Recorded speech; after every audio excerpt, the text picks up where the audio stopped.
Alors dans ces abris, vous allez vivre ce qu'ont vécu les habitants de Béziers pendant les quelques heures de l'alerte du 5 juillet 1944.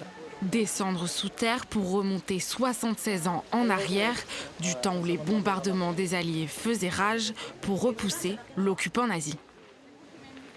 Étant biterrois, je n'avais pas entendu parler de ça, donc voilà, on vient voir l'histoire du passé.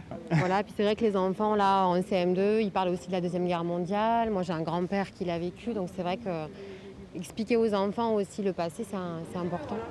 Dans ces longs couloirs, les biterrois venaient se réfugier. Ce week-end, les abris ont pour la première fois ouvert leurs trappes au public. C'est quelque chose d'immersif, on est vraiment dedans, on peut voir vraiment comment c'était étroit, je passe même pas. Et non, c'est vraiment quelque chose de fort, on a découvert ça il y a un an apparemment.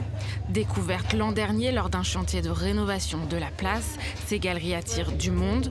Pour Chantal, venir les découvrir aujourd'hui est un moment d'émotion. Les grands-parents et maman y étaient là pendant la guerre, puisqu'ils habitaient juste à côté de la boulangerie.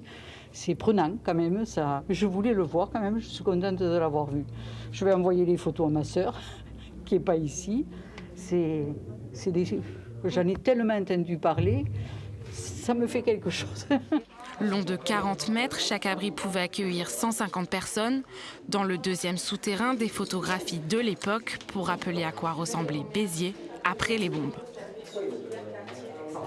Les bombes, elles ne tombaient pas toujours sur les objectifs militaires. Parfois, elles tombaient sur les maisons. Tout a des conséquences. Donc c'est important qu'ils sachent effectivement ce qui s'est passé avant pour comprendre pourquoi aujourd'hui la société elle est comme ça.